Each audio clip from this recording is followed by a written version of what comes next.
నమస్తే. నా పేరు వేణు. డాలస్, టెక్సాస్, అమెరికా నుంచి.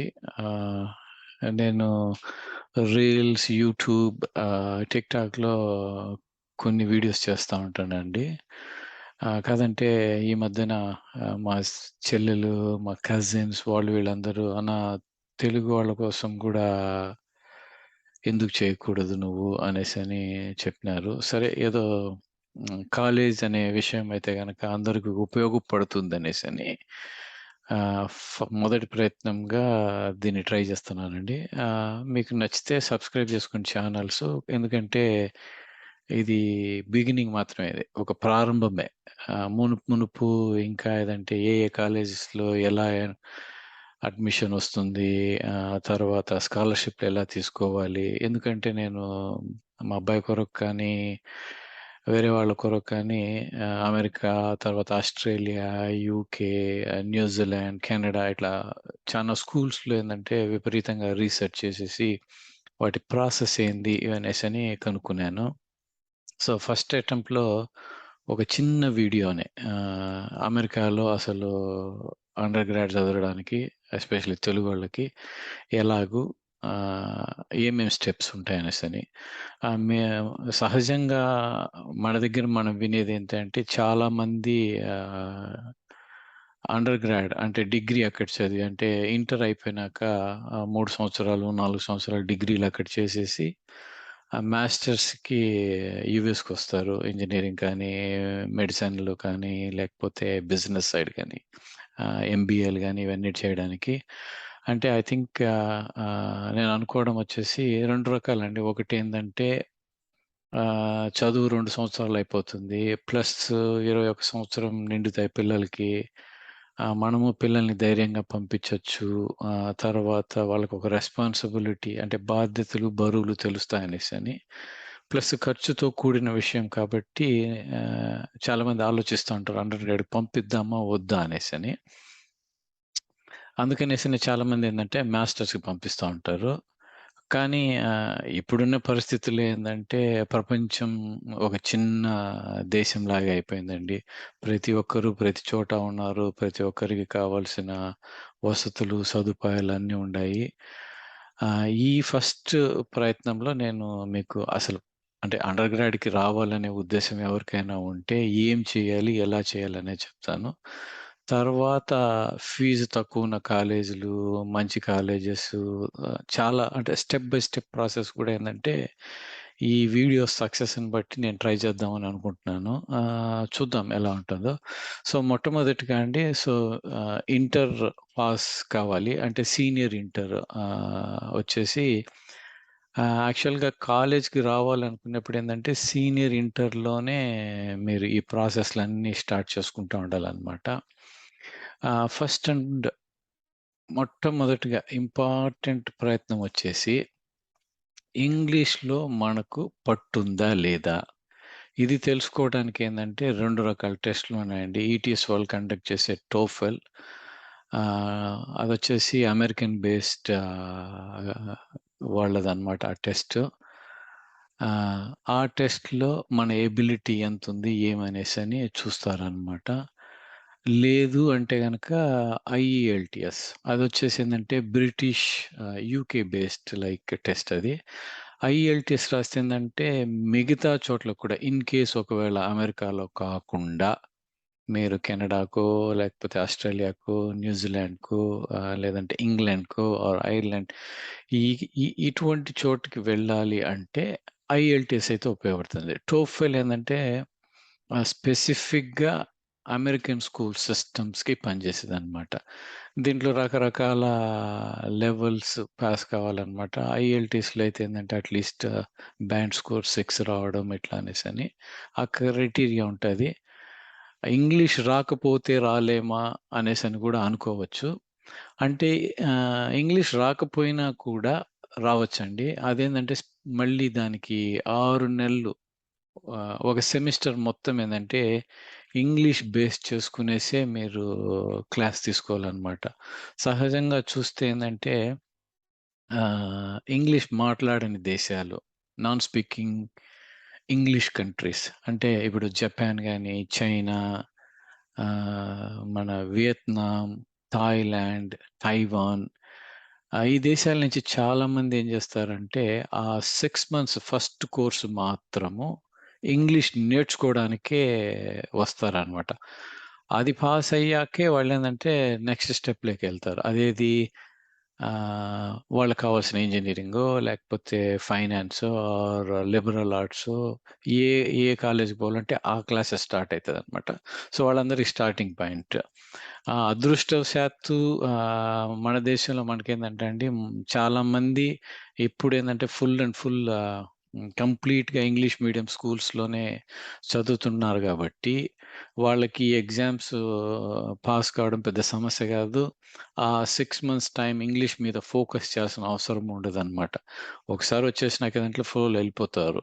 బట్ ఇన్ కేస్ ఎవరైనా ఒకవేళ టోఫెల్‌లో గాని, ఐఎల్టీఎస్‌లో గాని స్కోర్స్ రాలేదు అనుకుంటే, ఆ ఆప్షన్ గూడా ఉందనమాట. సో, ఫస్ట్ స్టెప్ ఏందంటే, నేను చెప్పినట్లు మీరు ఇంటర్మీడియేట్ సెకండ్ ఇయర్‌లో ఉన్నప్పుడే ఈ టెస్ట్‌లు రాయాలి. ఈ టోఫెల్, ఈ ఐఎల్టీఎస్. అంటే మీకు ఇయర్ వేస్ట్ కాకూడదనుకుంటే. లేదంటే గనక 1 ఇయర్ వేస్ట్ అయితది. అంటే ఈ ప్రిపరేషన్ ఇవన్నిటి కోసం అనేసని. సో, ఫస్ట్ అండ్ ఫార్‌మోస్ట్ ఏందంటే మీరు టోఫెల్, ఐఎల్టీఎస్ టెస్ట్ రాసేసి దీంట్లో ఒక క్వాలిఫైయింగ్ స్కోర్ వచ్చిందనుకోండి.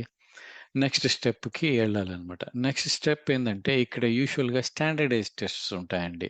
యూనివర్సిటీస్‌లో అడ్మిషన్ రావాలంటే ఎస్ఏటీ అనే ఒక టెస్ట్ ఉంటాది. ఏసీటీ అని ఉంటాదన్నమాట. ఇది చానా ఇంపార్టెంట్. 2 రాయాల్సిన అవసరం లేదు. ఏదో ఒకటి రాస్తే చాలు. దాంట్లో స్కోర్‌ని బట్టి ఏందంటే, అగైన్ ఇప్పుడు మన మనకు ఇండియాలో ఎంట్రన్స్ ఎగ్జామ్స్ రాస్తే ర్యాంక్‌ని బట్టి వస్తాయి చూడండి. అలాగే ఇక్కడ గూడా ఏందంటే ఎస్ఏటీ వచ్చేసి 1600కి ఉంటాది. ఏసీటీ వచ్చేసి 36 అనమాట. టాప్ స్కోర్‌ని బట్టి ఏందంటే మనకి రినౌన్డ్ స్కూల్స్ అంటే ప్రాముఖ్యమైన కాలేజెస్‌లో అంతా సీట్ రావడానికి ఛాన్సెస్ ఎక్కువుంటాయి. అంటే ఒక స్కోర్ అనే కాదండి. చానా క్ క్రైటీరియా అన్నమాట. పలు అంశాలేందంటే ఆహ్, మనల్ని నిర్దేశిస్తాయన్నమాట. ఏ కాలేజ్‌కెళ్ళాలి, ఎలా అనేసని. ఇప్పుడు మనకి ఇండియాలో ఏందంటే జేఈఈ ఎంట్రన్స్ రాసేసాననుకోండి for example or NEET entrance రాసేసి నాకు టాప్ 100 ర్యాంక్ వచ్చేసిందంటే అడ్మిషన్ వచ్చేసి గ్యారంటీడ్ అనేసని. అంటే ఖచ్చితంగా నాకు అడ్మిషన్ వచ్చేస్తదనేసని. ఇక్కడ నీకు ఫుల్ స్కోర్ వచ్చినా స్టాన్‌ఫోర్డ్ లేదంటే హార్వర్డ్ యూనివర్సిటీలో సీట్ వస్తదంటే చెప్పలేమండి. ఎందుకంటే దాన్ని నిర్దేశించే అంశాలు గూడా ఏందంటే పలు రకాలున్నాయి. సో, మీరు ఇంపార్టెంట్ ఫస్ట్ స్టెప్ చూసారు గదా! ఆ ఇంగ్లీష్ టెస్ట్ రాయాలి. సెకండ్ టెస్ట్ వచ్చేసి ఎస్ఏటీ, ఏసీటీ అన్నమాట. దీని మీద కంప్లీట్ ఫోకస్ చేసేసి ఒక డీసెంట్ స్కోర్ నేను చెప్పినట్లేందంటే మునుపు నేను ముందు మీకు ఏ ఏ స్కోర్స్‌కి ఏ ఏ కాలేజీలొస్తాయి, ఈ అంశాలన్నీ కూడా మీకు పెడతాను వీడియోస్‌లో.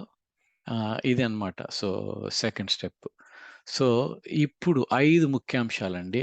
ఆహ్, అండర్ గ్రాడ్‌కి రావాల్సిన వాళ్ళు ఉపయోగించుకోవాల్సిందేంటంటే అకాడమిక్స్. అంటే మీ నైన్త్ గ్రేడ్ నుంచి 10థ్, 11థ్, 12థ్ ఈ 4 సంవత్సరాల్లో మీ అకాడమిక్స్ రికార్డ్ మీరేదైతే చేయాలనుకుంటున్నారో ఒక గొప్ప వరం అమెరికాలో ఏంటంటే మీరు కామర్స్ చేసుకోండి, హిస్టరీ చేసుకోండి, లేకపోతే మ్యాథ్ అయినా సరే ఆర్ ఎంపీసీ, బైపీసీ ఏ కోర్సులు చేసినా గానీ, ఇక్కడ ఏ కోర్స్‌కైనా మీరు ఎలిజిబుల్లే. నేను ఫర్ ఎగ్జాంపుల్ ఏందంటే, ఇప్పుడు ఇండియాలో నేను చదువుకునేప్పుడు హెచ్‌ఈసీ అని ఉండేది. History, economics and commerce or CEC commerce, economics, civics అనేసని. అవి చేస్తే ఏందంటే, ఓన్లీ బీఏ, బీకామ్ చేయాలనేసని. కానీ అమెరికాలో ఏందంటే, మీరు హెచ్‌ఈసీ చేసినా కూడా మీరు ఇంజినీరింగ్ చేయాలంటే చేయొచ్చు. లేదు మీరు మెడిసిన్ చేయాలనుకున్నా గాని చేయొచ్చనమాట. సో, ఆ అంశాలన్నీ ఏందంటే చానా కలిసొచ్చే అంశాలిక్కడ. సో, ఫస్ట్ అండ్ ఫార్‌మోస్ట్ అకాడమిక్స్‌కేందంటే డెఫినెట్‌గా ఇంపార్టెంట్. అందుకనేసని ఏదంటే ఇరగదీసి 100కి 100లు రావాలి, లేకపోతే 98లే ఉండాలి అని లేదు. ఎందుకంటే అది ఒక అంశం మాత్రమే.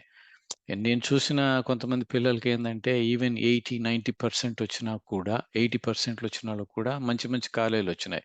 ఎందుకంటే నెక్స్ట్ స్టెప్ ఏంది? దాంట్లో ఎలా ఉందనేసని. సో, ఫస్ట్ అండ్ ఫార్‌మోస్ట్ ఎప్పుడు కూడా ఏందంటే అకాడమిక్స్ నువ్వేం చదువుకుంటున్నావో దాని మీద. కొంచెం శ్రద్ధ వహించి నువ్వు అది చేసినారంటే అది బెస్ట్ అనమాట. నెక్స్ట్ ఇంతకుముందు చెప్పినట్లు స్టాండర్డైజ్డ్ టెస్ట్ అదే ఎస్ఏటీ లేదా ఏసీటీ. దాంట్లో డీసెంట్ స్కోర్. డీసెంట్ స్కోర్ అంటే ఇప్పుడు ఎస్ఏటీలో వచ్చేసి 1400 నుంచి ఆల్మోస్ట్ మ్యాక్స్ అంటే 1560 వరకు రావచ్చండి స్కోరు. ఆ మ్యాక్స్ అంటే 1600 బట్ 1600 రావడం చాలా మటుకు కష్టం. సో 400 వచ్చినా కూడా మనకు కావాల్సిన కొంచెం మంచి కాలేజ్‌లోనే కావాల్సిన ప్రోగ్రామ్‌లు కూడా వచ్చే ఛాన్సెస్ కూడా ఎక్కువున్నాయన్నమాట. తర్వాత ముఖ్యంగా ఇండియాలో ఏందంటే మిస్సింగ్ ఎలిమెంట్ అంటే ఒక ప్రత్యేకమైన ఇదేందంటే మిస్ అయితాంటాం. అదొచ్చేసిందంటే ఇతరేతర వ్యాపకాలు. సో, అమెరికన్ స్కూల్స్‌లో వీళ్ళేం చేస్తారంటే అండి అకాడమిక్స్‌లో ఇప్పుడు నీకు అన్ని ఏలొచ్చేసినాయి. 100కి 100 వచ్చేసినాయి. లేకపోతే ఎస్ఏటీలో నాకు పర్ఫెక్ట్ స్కోర్ వచ్చేసింది. ఏసీటీలో 36కి 36 వచ్చేసినాయి. ఇవి ఇంపార్టెంట్ అయినా కూడా ఈ ఇతరేతర వ్యాపకాలు అంటారు చూడండి. ఎక్స్‌ట్రా కరిక్యులమ్ యాక్టివిటీస్ అంటే ఏందంటే, కమ్యూనిటీకి అంటే ఇప్పుడు సొసైటీలో ఏందంటే నువ్వు చారిటబుల్ యాక్టివిటీస్ కానీ, అంటే కొంతమందికి సహాయం చేయడం గానీ, ఏదో ఒకటి. అంటే ఇప్పుడు అంటే ఎంతోమంది హోమ్‌లెస్ పీపుల్ అంటే ఇల్లు లేకుండా ఉండేవాళ్ళు, పేదోళ్ళుంటారు. లేకపోతే అండర్ ప్రివిలేజ్డ్ పీపుల్ ఉంటారు. వాళ్ళకి ఏదో ఒక రూపంలో అంటే నువ్వే ప్రతి ఒక్కరికి పోయేసేందంటే నువ్వు ధన సహాయం చేయాలని గాదు. ధన సహాయం అనేదేందంటే చానా, చానా ఐ మీన్ లైక్ ముఖ్యమైన అంశమైతే కాదు. అంటే ఇప్పుడు నాకు ఫర్ ఎగ్జాంపుల్ ఇప్పుడు ఆహ్, మ్యాథ్ తెలుసుకోండి. నేను మ్యాథ్ టీచర్ అనుకోండి.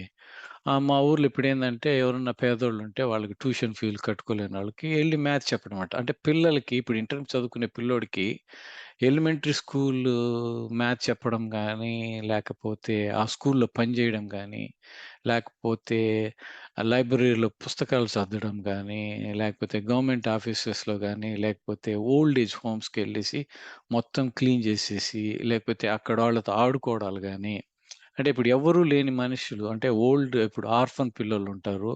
వాళ్ళతో ఎళ్లి మాట్లాడండి. ఒక అన్నలాగో, ఒక చెల్లిలాగో, ఒక అక్కలాగో, ఒక తమ్ముడులాగో వాళ్ళతో ఉన్నారనుకోండి.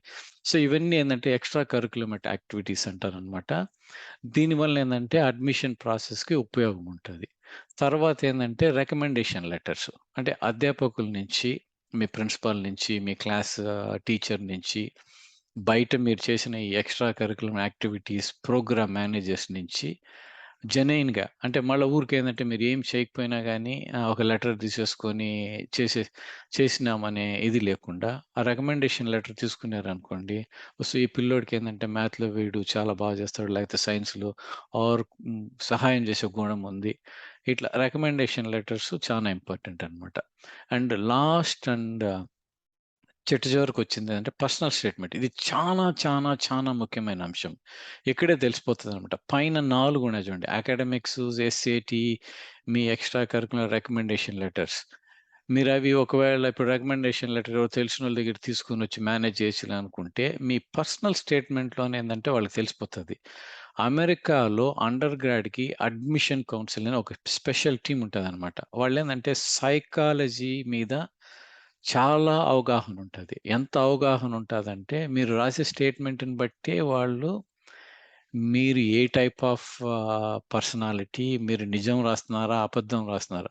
సంథింగ్ మీరు రాసే స్టేట్‌మెంట్‌లో ఏందంటే మీ హార్ట్‌లో నుంచి రావాలండి. అంటే నేను for example BA computer science చేయాలనుకున్నాననుకోండి. ఆర్ ఇది బీఎస్ ఎలక్ట్రికల్ ఇంజినీరింగ్ అని. అసలు ఆ ఫీల్డ్ నేను ఎందుకు ఎంచుకుంటున్నాను? ఏం చేయాలనుకుంటున్నాను? స్వతహాగా నా పర్సనాలిటీ ఏంటి? ఒకవేళ మీరు నన్ను యాక్సెప్ట్ చేసుకుంటే, నేను ఏ విధంగా ఆహ్, సమాజానికి ఉపయోగపడగలను?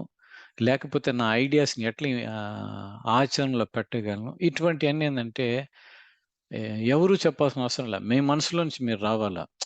ఫైన్ ట్యూనింగ్ అంటే మీరు ఒక్కసారి మొత్తము ఎస్సే రాసేసినాక, దాన్ని ట్యూన్ చేయడం అనేది ఈజీనే. కానీ ఆ స్టేట్‌మెంట్ మాత్రం మీ హృదయంలో నుంచి రావాల. వచ్చినప్పుడే అది ఇదైతదనమాట. ఓకే. అదే ఈ 5 ముఖ్య అంశాలనమాట. దెన్ లాస్ట్ అంశం నేను చూపించడం అంటే జస్ట్ మీ నాలెడ్జ్ కొరకు మీకు చెప్తున్నానండి. జనరల్ సుమారుగా ఏందంటే, ఇంటర్నేషనల్ స్టూడెంట్స్ అదే అంతర్జాతీయ విద్యార్థులకు సంవత్సరం యావరేజ్‌గా అంటే నేను ఒక స్పెసిఫిక్‌గా ఈ కాలేజ్ అని తీసుకోవడం లేదండి. యావరేజ్‌గా ఒక డీసెంట్ కాలేజ్‌కి ఇండియా నుంచి మన ఆంధ్ర నుంచి మన తెలుగు పిల్లోళ్ళకి వచ్చారు అనుకోండి. వాళ్ళకి అయ్యే ఖర్చేందంటే ఇప్పుడేందంటే ఒక్కొక్కటి లిబరల్ ఆర్ట్స్ అంటే ఏందంటే for example English like BA English or political science, economics వాటి గనుకొస్తే గనక యావరేజ్‌గా ట్యూషన్ ఫీ ఏందంటే ఇది పర్ ఇయర్ అండి. 30,000 ఆల్‌మోస్ట్ ఆల్ 31,000 అయితది. తర్వాత అడిషనల్ ఫీజ్ ఉంటది. లివింగ్ ఎక్స్‌పెన్సెస్ అంటే మీ హాస్టలు ప్లస్ మీకు ఫుడ్‌కి కావాల్సిన ఎక్స్‌పెన్సెస్. Plus health insurance. కంపల్సరీగా హెల్త్ ఇన్స్యూరెన్స్ చాలా ఇంపార్టెంట్. ఎందుకంటే ఎప్పుడేం జరుగుతదో తెలీదు గదా! సో, ఆ 3000తో ఏందంటే ఇన్ కేస్ ఏదన్నా ప్రమాదం అటువంటిది గనక సంభవిస్తే ఈ ఇన్స్యూరెన్స్ వచ్చేసి మీకు హాస్పిటల్ ఖర్చులకు వాటికి. బుక్స్‌కేందంటే ఇంచుమించు ఒక 950. సో, ఓవరాల్‌గా మీరు చూస్తున్నారంటే గనక లిబరల్ ఆర్ట్స్‌కి $48,337 అంటే ఇంచుమించు $50,000 అనుకోండి. సేమ్ థింగ్ లైక్ బిజినెస్ అంటే బిజినెస్ అడ్మినిస్ట్రేషన్ మన బీబీఏ అంటారు చూడండి. అటువంటి కోర్స్‌కైతే ఏందంటే ఇంచుమించు అంతే అన్నమాట. ఇంజినీరింగ్‌కి ఎంతైతది? First year engineering. సో, ఇది మీరు గమనించుకోవాల్సిందంటే 4 సంవత్సరాలు ఇంజినీరింగ్. జాబ్ వస్తాదా? రాదా? అనేది సెకండరీ థింగ్. అది వచ్చి మీరు ఎట్లా చేసుకుంటారో అది మళ్ళా డిస్కస్ చేస్తాము. ఒకవేళ నర్సింగ్‌కి రావాలనుకోండి, నర్సింగ్ ఫీల్డ్ వచ్చేసేందంటే చానా చానా ఇంపార్టెంట్ ఫీల్డ్. జాబ్ మార్కెట్ దానికేందంటే విపరీతంగా ఉందనమాట. లేదు ఫార్మసీ కోర్స్ చేయాలి అంటే గనక దానికి సంబంధించిన ఇది.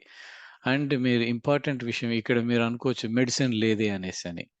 ఈ 5 అండర్ గ్రాడ్ కోర్సెస్ ఉన్నాయి చూడండి. ఈ 5 కోర్సుల్లో ఏది చేసినా గాని వాళ్ళేందంటే మెడిసిన్‌కి ఎలిజిబిలిటీ అనమాట. మళ్ళీ ఎంకాట్ అని ఒక ఎగ్జామ్ రాయాలి. దాన్ని రాసి ఎళ్ళాలనమాట. బట్ ఎనీవే మీ అవగాహన కొరకు ఫీజులు రమారమి ఇంతుంటాయి. సో, నేను ఫర్దర్‌గా ఏందంటే వీడియోస్ చేస్తానండి. అంటే ఏ ఏ కాలేజ్‌కి ఎట్లా అడ్మిషన్ ప్రాసెస్ ఏమనేసని. బట్ అట్‌లీస్ట్ ఇదొక మంచి ప్రారంభం అనుకుంటున్నాను. ఐ నో నేనేమనుకున్నానంటే 20 మినిట్సే. కానీ మీరు మొత్తం క్లియర్‌గా చూషినారంటే మీకు అవగాహనొస్తదనే ఉద్దేశం కోసం. ఓకే. మీకు వీడియో నచ్చిందంటే మాత్రం ఖచ్చితంగా లైక్ చేయండి. వీలైతే గనక సబ్స్క్రైబ్ గూడా చేసుకోండి ఛానల్స్‌కి. ముందు ముందు నేను మంచి మంచి విషయాలు పంపిద్దామనేసని అనుకుంటున్నాను. ఓకే. నమస్తే.